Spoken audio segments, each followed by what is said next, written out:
Telangana DGP Shivadhar Reddy ఎదుట భారీ సంఖ్యలో మావోయిస్టులు లొంగిపోయారు. 37 మంది మావోయిస్టులు లొంగిపోయినట్లు ఆయన తెలిపారు. వారిలో 3 తెలంగాణ రాష్ట్ర కమిటీ సభ్యులు ఉన్నారని చెప్పారు. తెలంగాణ రాష్ట్ర కమిటీ సభ్యుడు Koyyala Sambaiah alias Azad, Narayana alias Ramesh, Somda alias Erra కూడా లొంగిపోయిన వారిలో ఉన్నారని తెలిపారు.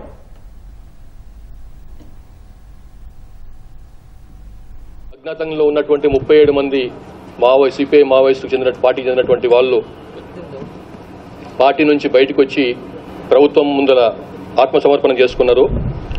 ఈ 37 మందిలో 3 రాష్ట్ర కమిటీ హోదా ఉన్న వాళ్ళు, అందులో 2 తెలుగు వాళ్ళు, మిగిలిన వాళ్ళందరూ కూడా ఛత్తీస్గఢ్ రాష్ట్రానికి చెందిన వాళ్ళు. ఖమ్మం డివిజనల్ కమిటీకి చెందినటువంటి 7 ఇవాళ వాళ్ళు రావడమే కాకుండా వాళ్ళతో పాటుగా 8 తుపాకులను కూడా ఆయుధాలను కూడా తీసుకొచ్చారు. ఇప్పుడు బయటకు వచ్చినటువంటి నాయకుల్లో తెలంగాణ రాష్ట్ర కమిటీలో పనిచేస్తున్నటువంటి కొయ్యల సాంబయ్య అలియాస్ ఆజాద్, ఈయన 31 సంవత్సరాలుగా అజ్ఞాతంలో ఉన్నాడు. ఇతను తెలంగాణ రాష్ట్ర కమిటీ మావోయిస్ట్ పార్టీలో చెందినటువంటి తెలంగాణ రాష్ట్ర కమిటీ సభ్యుడు. భద్రాచలం, కొత్తగూడెం, అల్లూరు సీతారామరాజు జిల్లా అంటే 2 రాష్ట్రాల చెందిలో ఉన్నటువంటి డివిజనల్ కమిటీకి ఈయన కార్యదర్శి. ఇతంది ములుగు జిల్లా గోవిందరావుపేట మండలం మొద్దులగూడెం గ్రామం. అట్లానే అప్పాసి నారాయణ ఎలియాస్ రమేష్, ఈయన 32 సంవత్సరాలుగా అజ్ఞాతంలో ఉన్నాడు.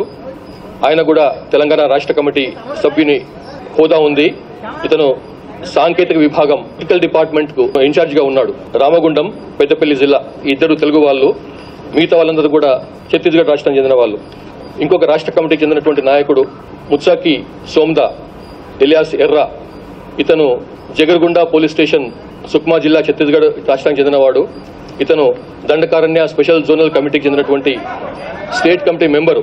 అట్లాగే అంతేకాకుండా దక్షిణ బస్తర్ డివిజనల్ కమిటీకి చెందిన సెక్రటరీగా కూడా పనిచేస్తున్నాడు. ఆయన తెలంగాణ రాష్ట్ర కమిటీకి చెందినటువంటి ఖమ్మం డివిజనల్ కమిటీ సభ్యులు మొత్తం 9 మంది ఉన్నారు. వీళ్ళు 8 తుపాకులను మన పోలీసులకు అప్పగించారు, అలాంగ్ విత్ 346 అమ్యునిషన్. అట్లాగే దక్షిణ Bastar divisional committee DVC Dandakaranya special zonal కమిటీకి చెందినటువంటి వాళ్ళు ఒక 22 మంది ఉన్నారు.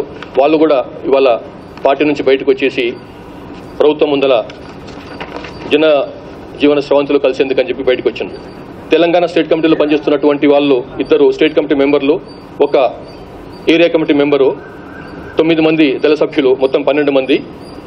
సౌత్ బస్తర్, దక్షిణ బస్తర్ చెందినటువంటి వాళ్ళలో ఒక state committee member, 2 divisional committee మెంబర్లు, 7 ఏరియా కమిటీ మెంబర్లు, 13 మంది పార్టీ మెంబర్లు ఆబ్లిక్ దళ సభ్యులు, మొత్తం 23 మంది. అట్లాగే PLGA బెటాలియన్కి చెందినటువంటి ఒక డివిజనల్ కమిటీ సభ్యుడు, ఒక ఏరియా కమిటీ సభ్యుడు, మొత్తం కలిస్తే 2. సో టోటల్గా ఈ రకంగా 3 స్టేట్ కమిటీ మెంబర్లు ఇవాళ వచ్చిన వాళ్ళు, 3 డివిజనల్ కమిటీ మెంబర్లు, 9 ఏరియా కమిటీ మెంబర్లు, 9 మంది, 22 మంది పార్టీ మెంబర్లు లేకపోతే దళ సభ్యులు, మొత్తం 37 మంది అన్నమాట. మనము అక్టోబర్ 21 నాడు పోలీస్ అమరవీరుల దినం సందర్భంగా గౌరవ ముఖ్యమంత్రి, తెలంగాణ ముఖ్యమంత్రి శ్రీ రేవంత్ రెడ్డి గారు ఇచ్చినటువంటి పిలుపు మేరకు వీళ్ళు బయటకు వచ్చినారు. ఇంతకుముందు మీకు తెలుసు, కొంతమంది నాయకత్వం స్థాయిలో ఉన్న వాళ్ళు కానీ, చంద్రన్న లాంటి వాళ్ళు కూడా బయటకు వచ్చి ప్రభుత్వం ముందుకు వచ్చి జనజీవనస్థంతో కలిసిపోయిన వాళ్ళు. పార్టీ పరంగా ఉన్నటువంటి విభేదాలు, సిద్ధాంతపరంగా ఉన్నటువంటి విభేదాలు, భద్రతా దళాల యొక్క నిరంతరమైనటువంటి ఒత్తిడి, ఇట్లా ఈ కారణాల వలన, ప్లస్ కొంతమందికి ఆరోగ్యపరమైన సమస్యలు, ఈ కారణాల వలన వాళ్ళు బయటకు వచ్చి ప్రభుత్వం ముందుకు లొంగిపోయినరు. అందుకోసం చెప్పి వారిని మనస్ఫూర్తిగా అభినందిస్తున్నాం. తెలంగాణకు చెందినటువంటి మావోయిస్టులకు తెలంగాణ ప్రభుత్వం అమలు చేస్తున్నటువంటి పునరావాస పథకానికి అనుగుణంగా వాళ్లకు జనజీవన స్రవంతిలో కలిసినప్పుడు లభించేటువంటి ప్రయోజనాలు కూడా వారికి అందజేస్తాం.